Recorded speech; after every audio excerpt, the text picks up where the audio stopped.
and welcome to the last Draw My Life. I'm gonna try and keep this short, but I really just want to say how much this series means to me. In situations where I've felt very small and defeated, this series helped me take my power back, and it's also given me a voice to help you guys and hopefully make you feel less alone. Across the 12 Draw My Lives that I've made, we have reached over 27 million people, which is absolutely insane. I never thought it was possible for me to be this vulnerable with that many people, but it's been a really amazing experience because of you guys. It's been so great to see your support and see you guys open up in the comments about your own experiences and support each other. And it's just been so awesome to see you guys talk about your own heartbreaks and your own soul-crushing moments. I've just really enjoyed being part of this with you guys. I'm really proud of this series and the important conversations it started. I feel like it's given every bad thing that's ever happened to me a purpose. However, I am evolving and I want to try playing around with new kinds of content and different ways of telling stories. However, I decided this series deserved a proper ending, so I decided to break out the Bitmojis, the markers, the glue sticks, and the notebook one last time. So, as many of you know, I started off 2019 in a long-distance relationship. I shared a bit about that relationship and my losing my virginity Draw My Life, but a lot of details were missing from that story. In that video, I referred to my boyfriend with a fake name, Eric, so I'm going to refer to him as Eric throughout this video as well. In that Draw My Life, I made our relationship sound perfect. I shared all the good things about him and told you about our loving moments, but that was only half the story. The guy I was dating was caring, affectionate, and smart, but he was also manipulative, controlling, and mentally abusive. I cried almost every single night that I was in that relationship. He was constantly saying and doing things to hurt my feelings, but then after, he'd be the one wiping my tears and trying to make me feel better. He liked tearing me down just so he could build me back up again. One night that I think really paints a picture of how toxic our relationship was is when my assistant Kate and I were both visiting Toronto where Eric lived. On one of my last days in Toronto, Eric, Kate, and I decided to go to a bar called Convenience Store. Kate and I had picked out this bar because it had really cute pink payphones in the basement and we wanted to get some photos with them. So the plan was we would all go to the bar, Kate and I would get our photos, and then we'd have a fun night out. Eric was fully on board with this plan and seemed to be excited for it. When we got there, we ended up having one drink each, then we all headed downstairs so Kate and I could get our photos. I very nicely asked Eric if he would hold my purse and jacket while Kate was taking photos of me with the pink payphone. He stayed with us for 5 minutes, then headed upstairs, leaving my stuff on the ground. I could tell Eric was getting a little annoyed with us taking photos, so we tried to hurry. After about 5, maybe 10 minutes, we were done getting our photos, but on the way out, Kate dropped her open lip gloss on the ground, so we quickly went into the bathroom so she could wash off the lip gloss wand. When we walked in, we discovered the mirrors in the bathroom were fisheyed. We thought it looked super cool, so I took a mirror selfie to post on my story, and almost immediately Eric replied to the story saying, "Are you f***ing kidding me?" I was so confused. I didn't understand why he replied saying that, so we went upstairs to see what had him so angry. As soon as we sat down at the table, Eric got up and left to go to the bathroom and continued to DM me on Instagram saying, "I'm so f***ing done." As soon as I saw that message, tears just started swelling up in my eyes. I didn't know if he meant he was done with that night or if he meant he was done with me. Kate could see me starting to cry and she asked what was going on, but I literally couldn't talk, so I just turned my phone to show her the message. But on Eric's way back to the table, he saw me do this and he got even more pissed off that I showed her. So when he came over, he told us we were leaving. I called an Uber and we went back to his apartment. On the drive home, Eric continued to send me texts telling me how done with me he was. When we finally got home and could talk privately, he told me the reason he was so mad was because I asked him to hold my stuff while we were getting photos, which made him feel like a coat rack, and then he wanted to be the one to take my photos instead of Kate so he could be more involved. I honestly could not believe this is what he was so mad about and what he ended our night over. He never even once expressed wanting to be the one to take the photos, but then again, I really don't know why I was that surprised since he got mad at me for dumb stuff constantly. Like one time we got into a huge fight because I jokingly called him buddy. Another time he got mad at me because I put on a champion sweatshirt and leggings to go to a baseball game and he thought it was disrespectful to him how little effort I put into my outfit and he made me change. Then there was a time I fell asleep in the Uber ride home after one of the best date nights we'd ever had, but I was completely exhausted by the end of it and he freaked out at me for being too tired to have sex because I, quote, ruined our perfect night. Anyways, I think you get it. He got mad at me a lot and I put up with it. After Kate and I got back from Toronto, we were in my room talking about the trip when Kate started bawling her eyes out. She tried not to, but being around Eric and I reminded her so much of toxic situations she's experienced in past relationships. She didn't want to overstep, but expressed to me that if I wanted to leave the relationship, she'd be there for me. Hearing someone else say that I didn't deserve the way he was treating me just confirmed what I already knew. The conversation Kate and I had gave me the strength to try and break up with Eric, but he said all the right things and was able to talk me out of it pretty easily.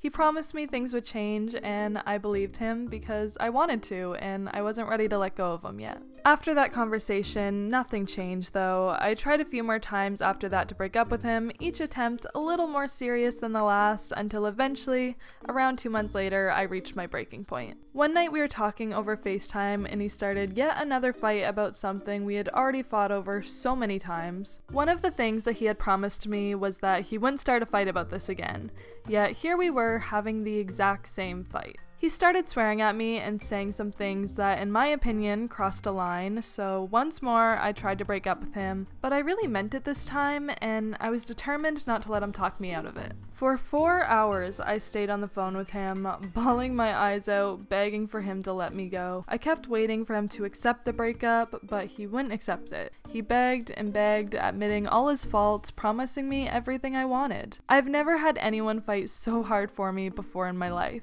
He made me a slideshow of photos of us, compiled a list of reasons why he loved me. He really did try everything he could think of to keep me. By the end of this 4-hour-long call, I felt like I was going to throw up. My stomach was in knots, and I honestly couldn't take much more. I always dreamed of someone fighting that hard for me, wanting me that much.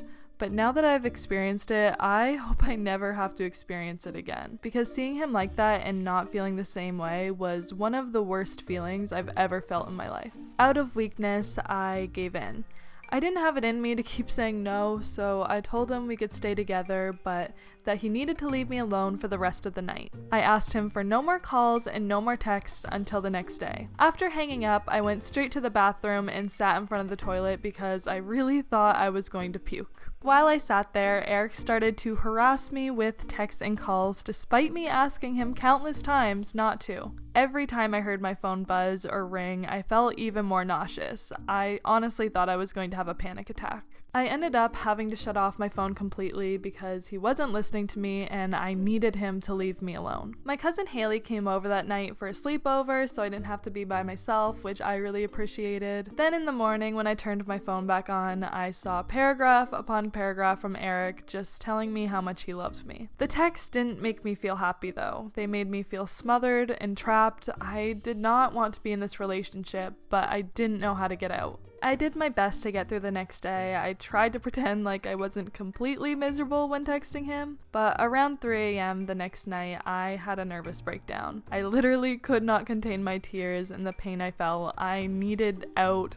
So this time I tried a new method. I sent a breakup text. After sending the text, I just laid in bed, awake, waiting for him to see it. I wasn't expecting a reply until the morning, but at around 4 a.m. he checked his phone for some reason and called me as soon as he saw the text. At first he tried to play it off like I didn't mean what I said. He tried to tell me I just needed to get some sleep and I'd feel better in the morning. Although I felt bad for doing this in the middle of the night, I stayed strong this time and told him it was over. I was finally done. I think he was exhausted too because he finally gave up on fighting for me. But now he was angry.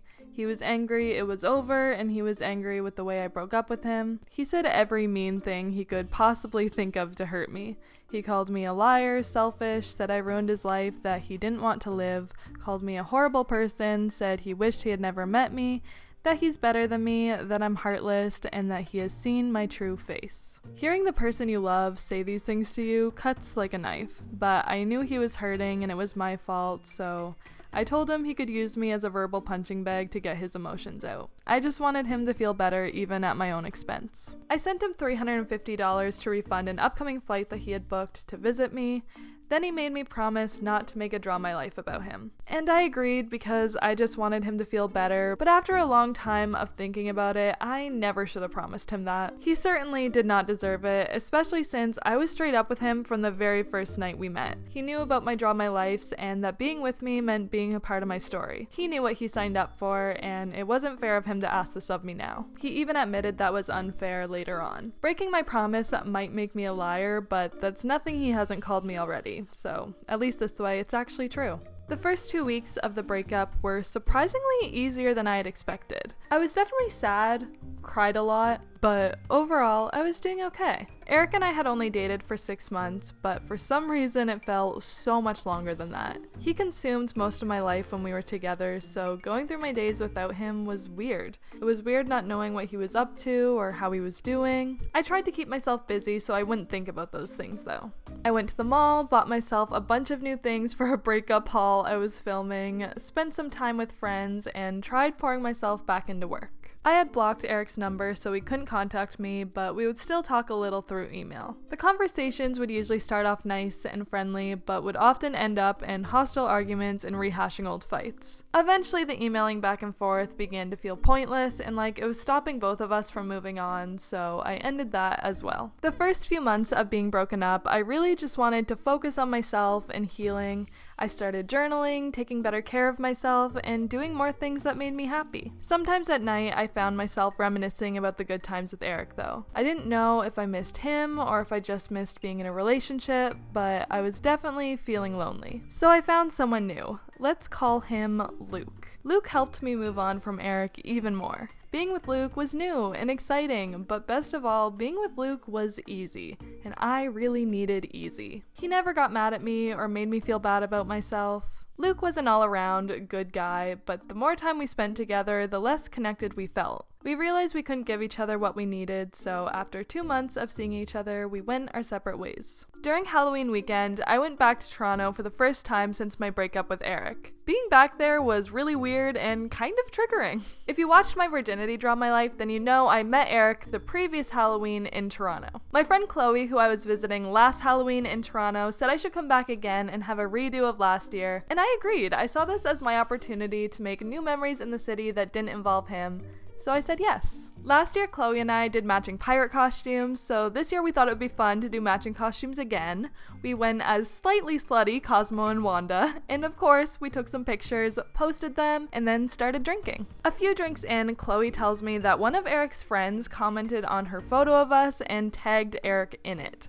I did not like that and asked her to delete the comment. Eric had Chloe blocked, so I figured he wouldn't even see the comment, but sure enough, a few moments later, Eric had unblocked her and liked the photo of us. I didn't know why he did that. I guess he wanted to let me know that he knew that I was in Toronto. I don't know what he was trying to achieve by unblocking her and liking the photo, but I started to feel really anxious. So I did the mature and responsible thing. I took a bunch of shots. We went out to the club and I was way too drunk. I ended up drunk texting Eric something that made absolutely no sense at all. I really have no idea what I was trying to say to him. But he couldn't even respond since I had his number blocked, so he unblocked me on Instagram and DM'd me there. He asked if I texted him. I replied, I'm drunk. He said he could tell and asked if I was in Toronto. I said yes, then Chloe took my phone away and refused to give it back to me. Apparently I had it in my head that I was going to see him, and she said if I did, she would kick me out of her apartment, and I would have to find somewhere else to stay. Although I was very upset with Chloe that night, I was extremely thankful for her in the morning when I was sobered up. When I finally got my phone back the next day, I could see Eric had unsent 5 messages and I had 2 missed Instagram calls from him. There was a paragraph though that he had sent me at 6 a.m. that basically told me to leave him alone and that he was much happier without me. That next day was a rough one, but luckily I had a few more days left in Toronto and my trip completely turned around. I ended up having a really fun few days. I made new memories that didn't involve Eric and I headed home feeling actually really good about my trip. So that is basically the story of my relationship and my breakup. It took me longer to get over it than I thought it would, but I think going back to Toronto after avoiding it for a few months was the final bit of closure I needed. This relationship taught me a lot about myself. I learned what I like, what I don't like, I learned how to be a partner, and I learned that I'm a really strong person. I definitely made mistakes throughout the relationship. Sometimes I let situations get the best of me and made poor choices, but overall, I'm proud of myself for knowing what I deserve and getting out when I wasn't getting it. This is probably the most nervous I've ever been to post a Draw My Life. I'm also just kind of embarrassed of the way I let myself get treated and what I put up with. But I know there's so many girls that are in, or boys that could be in the same situation I was in. And I just want to say that if you are in a toxic relationship, you can get out of it. You're not stuck. You are strong enough. Also, the person you're dating might have good qualities about them, but that doesn't mean they're good for you. If any of you guys feel comfortable sharing your own stories in the comments, I think that would be really helpful to other people as well. And I'll be answering as many as I can. Also, I have to say this, be sure to subscribe if you aren't already and follow me on Instagram. I also decided it'd be fun to do a little giveaway for this last Draw My Life. I don't know if it's a giveaway everyone will be excited about, but if you're someone who's been watching all my Draw My Lives, you might be excited. I decided it would be fun to send out some of my Draw My Life notebooks to you guys. So if you have a favorite story that you've watched of mine, just comment it on probably my Instagram because I can contact you guys way easier there, so at Brianna Renee. And I'm just gonna be picking some people this week to send out some notebooks. We got my horrible prom, more than friends, my parents' divorce, boy drama in Hawaii, which is now on private, so this is like an exclusive, and why I didn't feel pretty. So if you want to win any of those, just leave it on my Instagram and I'll be picking them later this week. I love you guys so much and I can't wait for you guys to see the videos I'm posting this year. I'm really excited about them, so I hope you are too. And yeah, I will see you guys very soon. Bye!